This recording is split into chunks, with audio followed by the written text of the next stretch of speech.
9 o'clock ఈ kind of మంచు కూర్గ్ ఇట్లా స్నో చలి ఏరియాల్లోనే కాదు, మన తెలంగాణలో కూడా ఇలా ఉంది. సో మార్నింగ్ లేచి బయటికి వచ్చి చూసేవారికి ఇలా ఉంది ఇంటి దగ్గర పరిస్థితి. ఇంత చలా బాబోయ్. చూడండి ఎలా ఉందో. మా మమ్మీ లేచి అప్పుడే చాలా పనులు కంప్లీట్ చేసుకునింది. ఇట్లా వాటర్ డ్రాప్స్ పడుతున్నాయి. ఎక్కడైనా నిలబడితే ఈ చెట్టు దగ్గర చూద్దాం ఒకసారి. ఎంత బాగుంది, గూడు కనిపిస్తుందా వాటర్ది. సో నైస్ అసలు. ఇట్లా వాటర్ డ్రాప్లెట్స్ పడుతున్నాయి. అంత చలి ఉంది తెలంగాణలో. దేవుడా, ఇంకా జనవరి కూడా రాలేదు.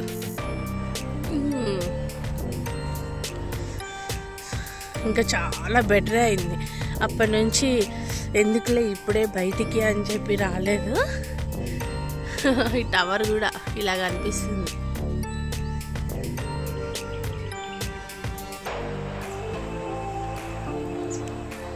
బాగుంది కదా, ఎక్కడో ఉన్నట్లుంది. ట్రిప్స్కి వెళ్ళినప్పుడు ఫీల్ అవుతుండే. నేను ఒక 6 to 7 years బ్యాక్ కూర్గ్ వెళ్ళినప్పుడు ఇలా చూసిన గుర్తుంది. కానీ ఇప్పుడు మన నేటివిటీలోనే ఇలా ఉండేసరికి ఏదో డిఫరెంట్ ఫీలింగ్. సో బాగా చేంజ్ అవుతుంది ఎన్విరాన్మెంట్. ఈ చలికాలం మీకు ఎలా ఉంది కామెంట్ చేయండి.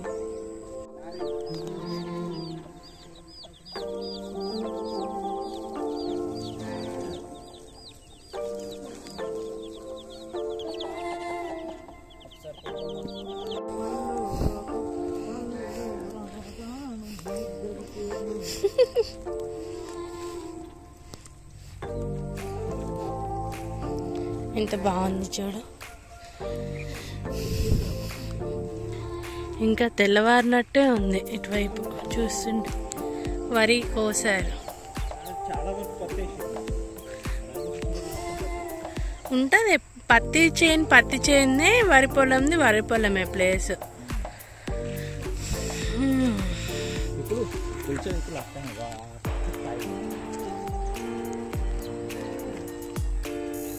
ఉన్నాడు ఆడప్పు పుట్టాడు. వాడిని అక్కడ పెట్టి పడుకోబెట్టి వెళ్ళినాం. అంత పప్పి రాలే. లాస్ట్ నవంబర్ డిసెంబర్లో ఆడు పుట్టలేదా? దా ఒక వాక్ చేద్దాం మరి. ఈ పైన కనిపిస్తున్నది వన్ ఆఫ్ దాన్ని ఏమంటారే సిగ్నేచర్ మనుగురికి. ఎక్కడైనా మనుగురు క్లిక్ సర్చ్ చేయి, ఇది కూడా కనిపిస్తుంది. బకెట్లు డాడీ చెప్తారా, ఆ బకెట్లో పైన కనిపిస్తున్న బకెట్లో ట్రాక్టర్ లారీ బొగ్గు నిండిద్దంట. ఇంతకు అదేంటిది అనుకుంటున్నావు? అది బొగ్గు తీసుకెళ్తుంది హెవీ వాటర్ ప్లాంట్కి. ఫార్వర్డ్ ఫార్వర్డ్ మేము ఫిల్ చేసుకుని వెళ్ళేవి, బ్యాక్వర్డ్కి వచ్చేవేమో అక్కడ రీఫిల్ చేసుకునేకి వచ్చేవి. ఎంత అందంగా ఉన్నాయి. ఇప్పుడు ఇవి చూస్తుంటే బ్రైడ్స్కి డెకరేషన్ చేస్తున్నారు, హెయిర్ స్టైల్స్ అలా ఉన్నాయి ఇవి. మేబీ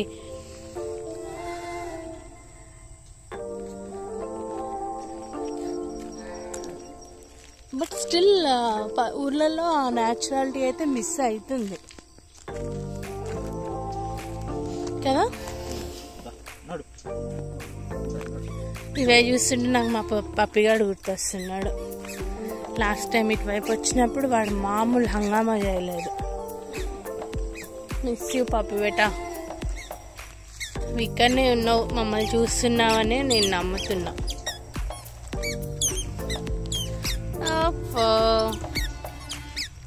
కిక్కి చెప్పులేసుకొని నడుస్తున్నాడు కన్నయ్య.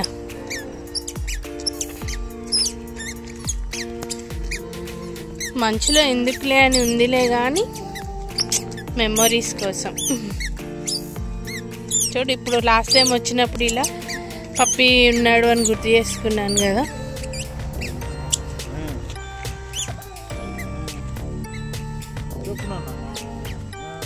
అసలు వెహికల్సే కనిపించట్లేదు. టైం 10 అయింది ఆల్మోస్ట్.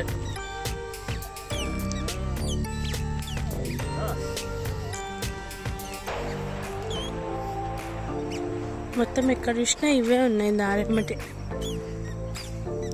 నేను ఇంత చిన్నప్పుడు మా స్కూల్కి వెళ్ళే రూట్ ఇది షార్ట్ కట్ ఊర్లో నుంచి. సో ఇట్లా నడుచుకుంటూ 2.5 కిలోమీటర్స్ ఉంటుంది మా స్కూల్, మా ఇంటి దగ్గర నుంచి. సో 8th, 9th, 10th నడుచుకుంటూ వెళ్ళి నడుచుకుంటూ వచ్చేవాళ్ళం. ఇప్పుడు పిల్లలకి అంత ఫీజిబిలిటీ లేదు, బయట నమ్మేలా లేదు, ఏమీ లేదు. కానీ పిల్లల్ని చాలా స్ట్రాంగ్గా అయితే పెంచాలి. మన ఆర్థిక స్థితిగతుల నుంచి ఎమోషనల్ బ్యాలెన్సెస్ వరకు ప్రతిదీ నేర్పాల్సిన రెస్పాన్సిబిలిటీ అయితే ఫ్యామిలీ మీదనే ఉంది. ఇప్పుడు కన్నయ్యని చూస్తుంటే మాకు మా ఇద్దరి లైఫ్ జర్నీస్ నుంచి తను చాలా నేర్చుకుంటాడని అనిపిస్తుంది. తనలో ఏజ్కి వాడి మెచ్యూరిటీ లెవెల్స్ చాలా ఎక్కువ. ఏమో పెద్ద అయిన తర్వాత ఎలా ఉంటుందో తెలియదు. మేము పడిన స్ట్రగుల్స్ అయితే ఆయనకు ఉండకూడదు. దానికోసమే మా లాస్ట్ మినిట్ వరకు మా తాపత్రయం అనేది అయితే ఉంటుంది. కానీ లైఫ్ వాడికి ఏం డిసైడ్ చేసిందో తెలియదు కదా.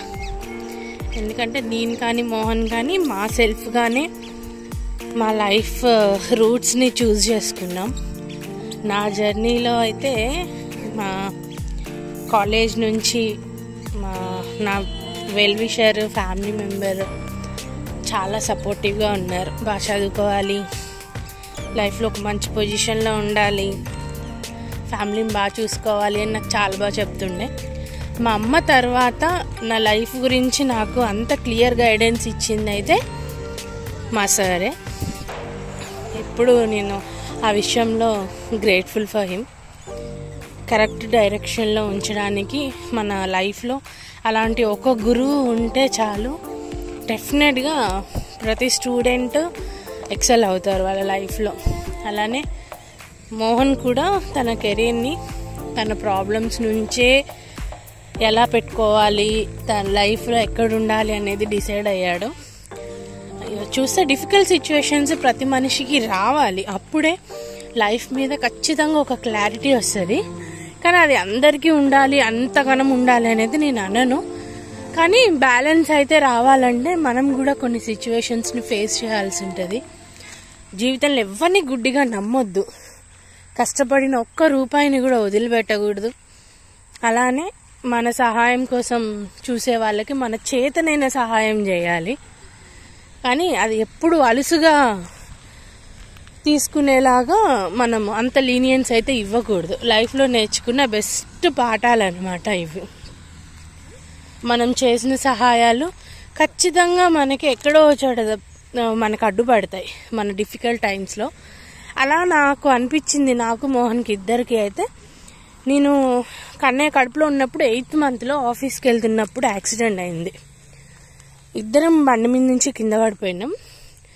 ఒక్క నిమిషము అసలు ఏం జరిగింది అనేది తెలీదు. ఇట్లా ల్యాప్టాప్, బ్యాగ్స్, బండి అన్నీ ఇట్లా పక్కన పడేసి ఇప్పుడు తలుచుకున్నా కూడా మస్తు బాధ అనిపిస్తుంది. అది బ్రెయిన్లో అట్లా ఉండిపోయింది. ఏమైందో, బేబీకి ఏమైందో అనే ఆలోచన తప్ప ఏం లేకుండే. నేను మోస్ట్ టెన్షన్ మోడ్లో మోహన్ని చూడడం అదే రోజు. నాకేమో ఆయనకి ఎట్లుందో, ఆయనకి ఏమైందో, ఎక్కడ తగిలిందో అన్న భయం, బాధ. ఆయనకు కూడా సేమ్, నేను ఎలా ఉన్నానో, బేబీ ఎలా ఉందో అని. అక్కడున్న నియర్ బై హాస్పిటల్కి వెళ్తే బేబీకి హార్ట్ బీట్ లేదన్నారు ఫస్ట్. ఇంకా దాని నుంచి ఇట్లా తేరుకోవడం కూడా అవ్వలేదు. కానీ దేవుడి దయ వల్ల, మేము చేసుకున్న పుణ్యాల వల్ల, అక్కడనో ఇక్కడనో మాకు చేతనైన సహాయం చేయడం వల్ల, మంచి చెడుల్లో మేము తోడుగా ఉండడం వల్ల, మా మైండ్ సెట్ వల్ల మాకది, మా కన్నయ్య మాకు మళ్ళీ ఏం కాకుండా, నాకేం కాకుండా, మోహన్కి ఏం కాకుండా, కన్నయ్యకి ఏం కాకుండా రోడ్ మీద పడిపోయినాం హైదరాబాద్లో. ఇప్పుడు కూడా ఆ ప్లేస్కి వెళ్తే అయితే ఇట్లా తెలియని ఒక భయం ఫీలింగ్ వస్తూ ఉంటుంది. సో అట్లాంటివి ఏమన్నా ఉన్నా మనకు అడ్డుపడతాయి అనే దానికి అది నిదర్శనం అన్నమాట. ఇంకొక ఇన్సిడెంట్ అయితే, బలంగా ఇల్లు తీసుకున్నాం కదా మేము, కొత్త ఇంట్లోకి వెళ్ళాము. కన్నయ్యకి 3-4 months ఉన్నాయనుకుంటా. మోహన్ చెక్కలు ఉన్నాయి ఇంట్లో, ఒక చిన్న వర్క్ చేద్దామని కటింగ్ మెషిన్ తోటి, ఐరన్ మెషిన్ తోటి వర్క్ చేస్తుంటే తనకి లెగ్ కట్ అయింది. అది ఎంత అంటే ఆల్మోస్ట్ 16 కుట్లు పడ్డాయి. అది కొంచెం అటు ఇటు అయినా అంటే ఒక ఫ్రాక్షన్ ఆఫ్ సెకండ్లో జరిగిపోయిన ఇన్సిడెంట్ అది. దాని వల్ల దానికి ఒక 1 month 2 months బెడ్ రెస్ట్ కూడా అయింది అప్పుడు. ఇంకా ఇప్పుడు తలుచుకుంటే అయితే చిన్నదాంతోనే పోయింది. ఎందుకంటే అది ఆ సిచ్యువేషన్లో ఆ బ్లడ్ ఇట్లా రక్తపు మడుగు ఇట్లా బకెట్తో వాటర్ పోస్తే ఎట్లుంటుందో అలా ఉండే. మాకు తెలియకుండా, మేము చూడకుండానే హాస్పిటల్కి వెళ్ళిపోయాడు. నేను జస్ట్ వెళ్ళి ఏం చేస్తున్నాడా అని చూడడానికి వెళ్ళే వరకు ఇట్లా మొత్తం ఇట్లా బ్లడ్డే ఉంది. నాకు అసలు క్షణం కూడా నేను ఏం చూస్తున్నానో అది నేను నమ్మలేకపోయా. నేను దాన్ని డైజెస్ట్ చేసుకోవడానికి మొత్తం వెతికి బయటకు వచ్చి చూసారు అంటే ఆ బ్లడ్ని పట్టుకొని నేను చూసుకుంటూ వెళ్ళా మొత్తం ఎక్కడికి వెళ్ళింది బ్లడ్ అని. రోడ్ వరకు కూడా ఉండే.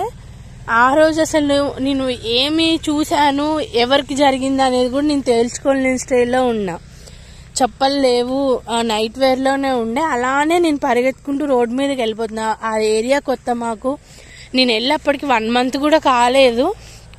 అట్లాంటిది ఇట్లా బయటికి పరిగెడుతుంటే మా ఇంటి ముందు అంకులే మోహన్ని హాస్పిటల్కి తీసుకెళ్లారు. వాళ్ళ పేర్లు మా ఇంటి ముందు అన్న విషయం కూడా తెలీదు.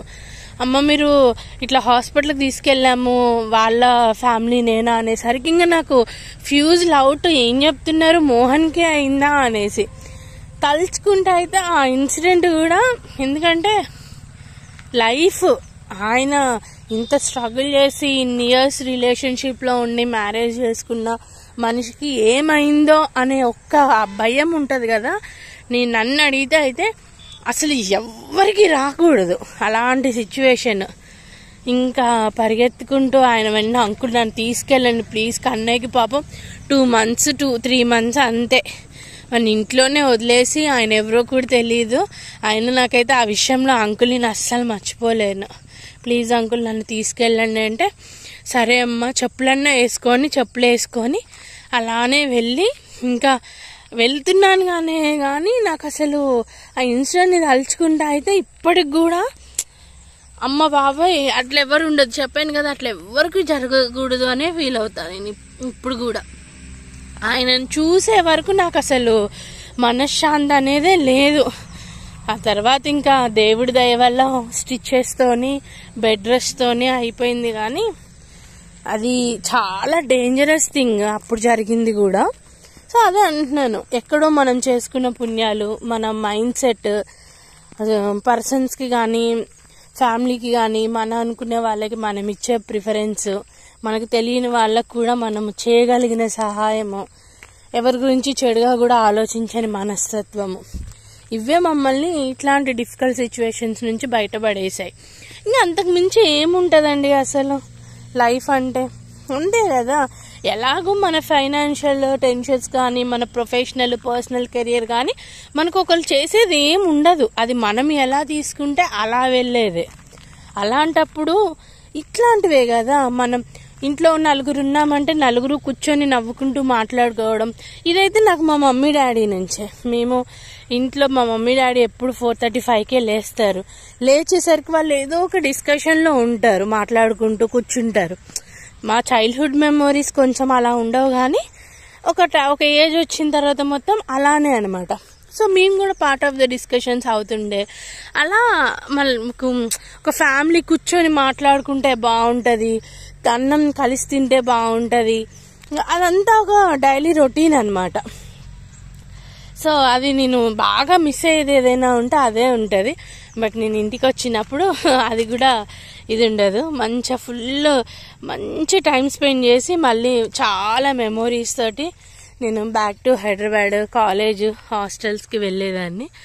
సో అలా చాలా అంటే ఫ్యామిలీ అనేది మనకి ఎప్పుడు స్ట్రెంగ్త్. అది బాగుంది అంటే మనం చాలా బాగుంటాం. బయట ఎన్ని టెన్షన్స్ ఉన్నా ఫ్యామిలీ మంచిగా ఉండి మన గురించి ఆలోచిస్తూ ఎక్కడికి వెళ్ళినా మంచిగా ఉండాలి అని కోరుకునే మనస్తత్వం ఉంటే చాలా బాగుంటుంది. అది ఏదో మొదలుపెట్టి ఏదో చెప్పాను. హోప్ ఈ వీడియో మీకు బోర్ కొట్టించలేదని.